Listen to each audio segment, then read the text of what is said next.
Isang EB The Bark Ads host, isang araw na lang makakapag-host sa Itbulaga. Bakit kaya?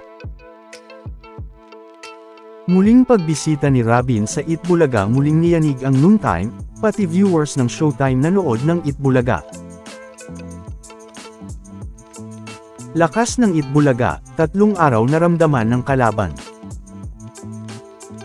Ngayong Sabado nga, ay opening pa nga lang ng Itbulaga, ay talaga namang pasabog na agad, dahil gaya nga ng una nating napag-usapan, ay muli ngang bumisita sa Itbulaga si Robin Angeles, na talaga namang hindi lang suki ng Itbulaga, kundi isang legit The Bark Ads na rin. Na kung saan, ay napanood din nga ang fraud number dito ni Robin, kasama ng mga EB girls na sina The Bark Ads Karen, at The Bark Ads Riza May.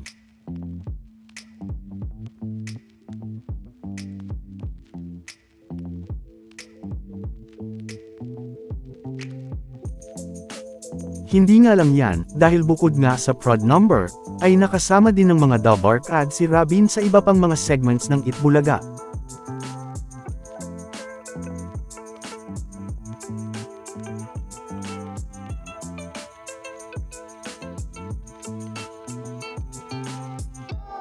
Ngayong Sabado din nga, ay gaya pa rin ng una nating napag-usapan, ay bukod nga kay Robin, ay bumisita din nga si Kichi Nadal sa Itbulaga, at napanood ang kanyang concert performance sa Itbulaga stage, kasama ng mga singing queens.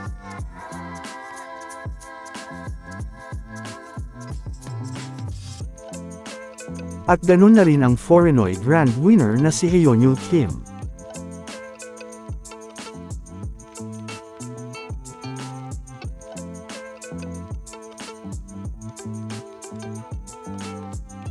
At dahil nga sa mga pasabog na mga nangyari sa Itbulaga ngayong Sabado, ay talaga namang muling niyanig ng Itbulaga ang noontime.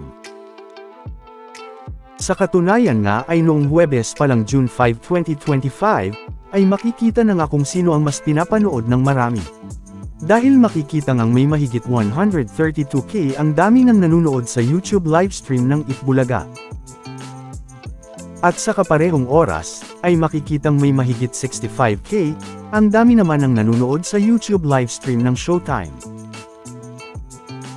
Noong Biyernes naman June 6, ay makikitang may mahigit 134k, ang dami naman ng nanonood sa YouTube livestream ng Itbulaga. At sa kaparehong oras, ay makikitang may mahigit 110k naman ang dami ng nanonood sa Showtime. Pero, dahil sa mga naging pasabog ng Itbulaga ngayong Sabado, ay talaga namang tila kahit ang mga viewers ng Showtime, ay nanood din ng Itbulaga ngayong Sabado. Sa katunayan nga, ay 13 minutes pa lang pagkatapos magsimula ang YouTube livestream ng Itbulaga, ay makikitang may mahigit 26k na agad ang dami ng nanonood dito. At makikitang may mahigit 2.4k naman, ang dami ng nanonood sa Showtime sa kaparehong oras.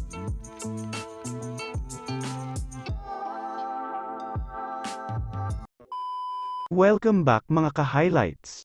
Bago tayo magpatuloy ay maaaring mag-subscribe at i-click ang notification bell para updated kayo sa mga susunod pang videos, at paki-like na rin ang video, share at mag-comment na rin. Maraming salamat po!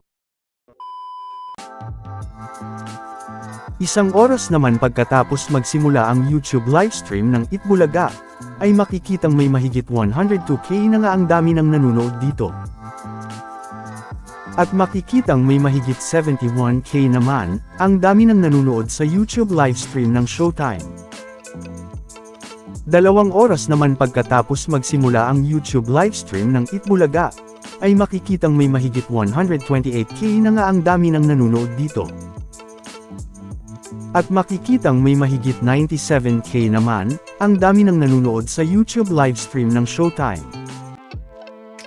Pero hindi pa nga natapos dyan, dahil mahigit 2 oras naman pagkatapos magsimula ang YouTube livestream ng Itbulaga, ay makikitang umabot na nga ng mahigit 131k ang dami ng nanonood sa YouTube livestream ng EB.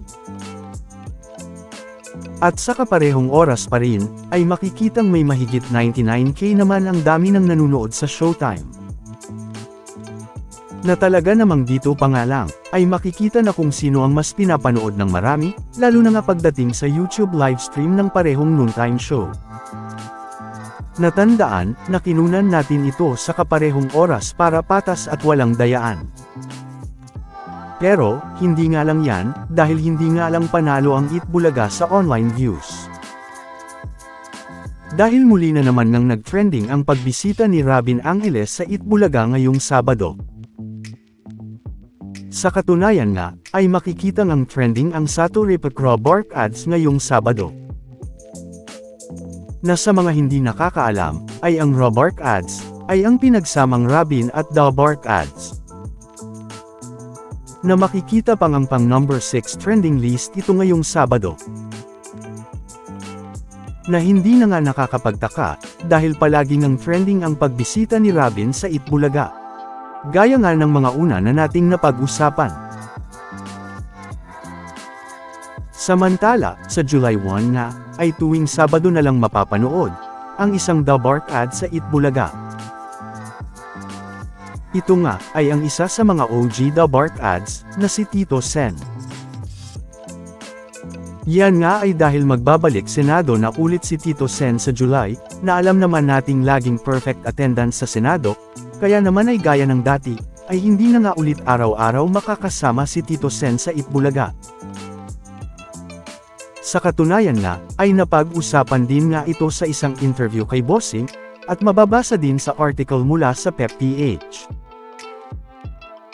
Na kung saan ay nabanggit nga dito ni Bossing, na priority daw ni Tito Sen ang Senado, kaya naman tuwing Sabado at kapag may special events na lang siya mapapanood sa Itbulaga, lalo na nga kapag nagsimula na daw ang kanilang term sa July 1. Na mababasa pa ngang, hindi siya pwede mag-everyday kasi priorities yan eh.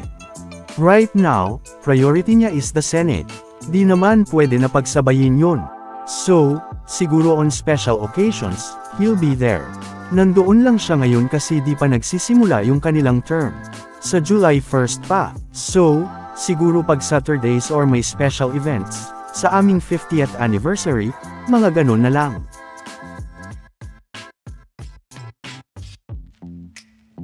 Samantala, ano naman ang mga masasabi nyo, patungkol sa mga napag-usapan natin, sa video na ito?